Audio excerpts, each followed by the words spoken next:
ಇನ್ನೂ ನಿಂತಲ್ವಾ ತಿರುಪತಿ ತಿಮ್ಮಪ್ಪನ ಲಡ್ಡು ವಿವಾದ. ತುಪ್ಪ ಪರೀಕ್ಷೆಯಲ್ಲಿ ಹೊರಬಿದ್ದ ವರದಿಯೇನು? ಬಿಹಾರದಲ್ಲಿ ಕಣ್ಣೀರು ತರಿಸಿದ ಕೋಸಿ ನದಿ.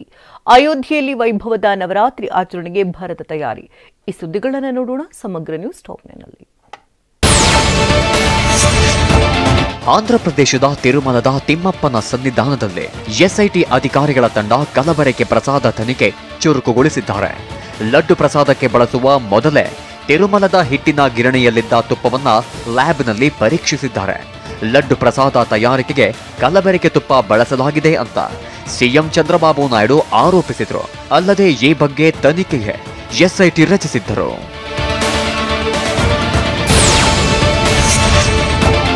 ಇವತ್ತು ಜಮ್ಮು ಮತ್ತು ಕಾಶ್ಮೀರದ ವಿಧಾನಸಭಾ ಚುನಾವಣೆಗೆ 3ನೇ ಮತ್ತು ಕೊನೆಯ ಹಂತದ ಮತದಾನ ನಡೆಯಲಿದೆ. 40 ವಿಧಾನಸಭಾ ಕ್ಷೇತ್ರಗಳಲ್ಲಿ ಮತದಾನ ನಡೆಯಲಿದೆ.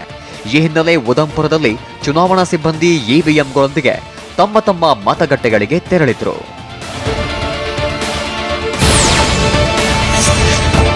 ಬಿಹಾರದ ಕೋಸಿ ನದಿಯ ನೀರು ರಾಜ್ಯದ ಹಲವು ಈಶಾನ್ಯ ಜಿಲ್ಲೆಗಳನ್ನು ಆವರಿಸಿದೆ.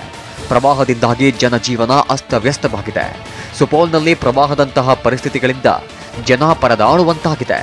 ಮನೆಗಳಲ್ಲಿ ನೀರು ಆವರಿಸಿದೆ. ಇದರಿಂದಾಗಿ ಸಂತ್ರಸ್ತರು ಸುರಕ್ಷಿತ ಸ್ಥಳಕ್ಕೆ ತೆರಳುತ್ತಿದ್ದಾರೆ.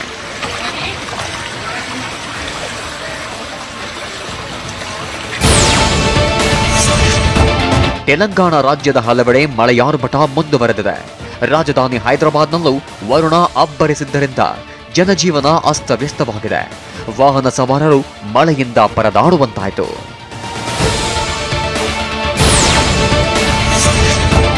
ಮೋದಿ ಶ್ರೀಮಂತರಿಗಾಗಿ ಮಾತ್ರ ಕೆಲಸ ಮಾಡ್ತಾರೆ. ಹರಿಯಾಣದಲ್ಲಿ ಕಾಂಗ್ರೆಸ್ ಅಧಿಕಾರಕ್ಕೆ ಬಂದ್ರೆ ರೈತರಿಗೆ ಎಂಎಸ್ಪಿ ನೀಡುತ್ತೇವೆ, ಪ್ರತಿ ಬಡ ಮಹಿಳೆಗೆ 2,000 ನೀಡುತ್ತೇವೆ, 2 ಲಕ್ಷ ಉದ್ಯೋಗ ಕಲ್ಪಿಸುತ್ತೇವೆ, ಜಾತಿ ಗಣತಿಯನ್ನ ಸಹ ಮಾಡ್ತೇವೆ ಅಂತ ಲೋಕಸಭೆ ವಿಪಕ್ಷ ನಾಯಕ ರಾಹುಲ್ ಗಾಂಧಿ ಭರವಸೆ ನೀಡಿದ್ದಾರೆ. ಹರಿಯಾಣದ ಅಂಬಾಲಾ ರ್ಯಾಲಿಯಲ್ಲಿ ಸೋದರಿ ಪ್ರಿಯಾಂಕಾ ಗಾಂಧಿ ಸಹ ಪಾಲ್ಗೊಂಡಿದ್ರು.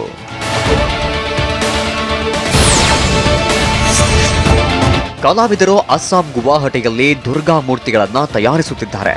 ಅಕ್ಟೋಬರ್ 3ರಿಂದ ನವರಾತ್ರಿ ಹಬ್ಬ ಪ್ರಾರಂಭವಾಗಲಿದೆ. ಈ ಹಿನ್ನೆಲೆಯಲ್ಲಿ ಕಲಾವಿದರು ಮೂರ್ತಿಯನ್ನ ತಯಾರಿಸುವಲ್ಲಿ ನಿರತರಾಗಿದ್ದಾರೆ.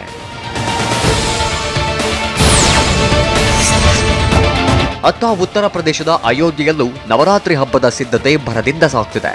ಕಲಾವಿದರು ದುರ್ಗಾದೇವಿ ಮೂರ್ತಿಗಳನ್ನ ತಯಾರಿಸುತ್ತಿದ್ದಾರೆ. ವಿವಿಧ ಅಲಂಕಾರಗಳಿಂದ ಆಕರ್ಷಕ ಮೂರ್ತಿಗಳಿಗೆ ಕಲಾವಿದರು ಅಂತಿಮ ಸ್ಪರ್ಶ ನೀಡುತ್ತಿದ್ದಾರೆ. ಅಕ್ಟೋಬರ್ 3ರಿಂದ 9 ದಿನ ನವರಾತ್ರಿ ಹಬ್ಬ ಆಚರಿಸಲಾಗುತ್ತಿದೆ.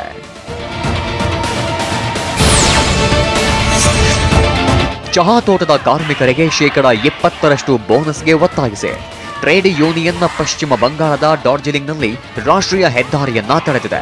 12 ಗಂಟೆಗಳ ಮುಷ್ಕರದಲ್ಲಿ ಚಹಾ ತೋಟದ 100 ಕಾರ್ಮಿಕರು ಪಾಲ್ಗೊಂಡಿದ್ರು. ಬಂದ್ನಿಂದಾಗಿ ನಗರ ಅಂಗಡಿ ಮುಂಗಟ್ಟುಗಳೆಲ್ಲವೂ ಮುಚ್ಚಿದ್ದವು.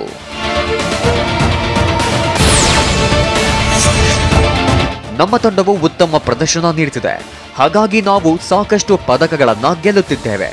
ಈ ಎಲ್ಲಾ ಕ್ರೆಡಿಟ್ ತಂಡದ ಕೋಚ್ ಮತ್ತು ಆಟಗಾರರಿಗೆ ಸಲ್ಲುತ್ತದೆ ಅಂತ ನವದೆಹಲಿಯಲ್ಲಿ ಭಾರತ ಪುರುಷರ ಹಾಕಿ ತಂಡದ ಕ್ಯಾಪ್ಟನ್ ಹರ್ಮನ್ ಪ್ರೀತ್ ಸಿಂಗ್ ಹೇಳಿದ್ದಾರೆ.